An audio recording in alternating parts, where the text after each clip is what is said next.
Do you struggle to make progress with your partner because one or both of you are defensive? The Gottmans have outlined 4 communication styles that spell disaster for relationships. They coined these the 4 horsemen of the apocalypse, and these are criticism, contempt, defensiveness, and stonewalling.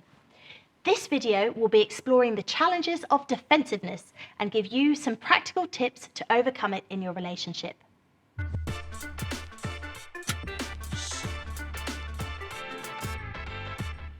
Hello, I'm Dr. Elen, clinical psychologist and relationship expert.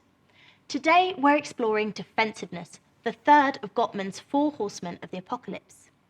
Defensiveness is characterized by self-protection through righteous indignation or innocent victimhood in response to perceived attacks.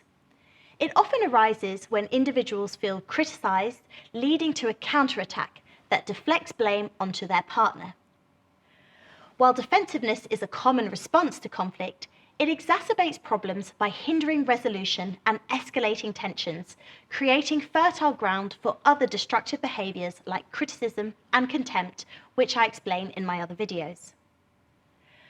When faced with criticism, individuals frequently resort to defensive attacks, seeking excuses or shifting blame to justify their actions.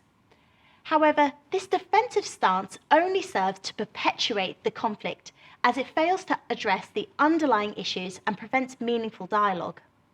For instance, when reminded of an unfulfilled promise, a defensive response might involve deflecting responsibility by citing a busy schedule rather than acknowledging fault. Despite its prevalence, defensiveness rarely yields positive outcomes. Excuses undermine the credibility of the defensive partner and perpetuate feelings of frustration and resentment within the relationship. To counteract defensiveness, individuals must cultivate a willingness to accept responsibility for their role in conflicts, even if only partially. By acknowledging their contribution to the issues at hand and expressing genuine interest in their partner's feelings, they foster an environment conducive to constructive dialogue and problem solving. Partners who refrain from defensiveness demonstrate humility and empathy, paving the way for collaborative problem solving and mutual understanding. Rather than engaging in blame shifting, they seek common ground and work together to address underlying issues. Taking ownership of one's actions is really important. For example, saying, "Hey, I really see what you're saying. I promised to make time for date night, and I can see how I let you down. I'm going to work harder at managing my schedule and putting us first." This demonstrates a willingness to listen and learn from one's partner. Understanding the impact of non-verbal cues is also crucial in conflict resolution. Subtle gestures such as eye rolling or body language can convey contempt or withdrawal, undermining the effectiveness of communication. By remaining attentive to both verbal and non-verbal cues, individuals can foster a deeper understanding of their partner's emotions and perspectives.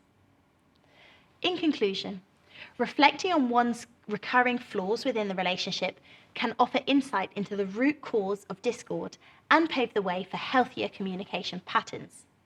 And when navigating conflicts, it's essential to consider the broader goals of the relationship and address underlying issues rather than resorting to defensive tactics. Through open dialogue and mutual respect, partners can navigate conflicts more effectively and build a stronger, more resilient relationship. I hope you've enjoyed today's video.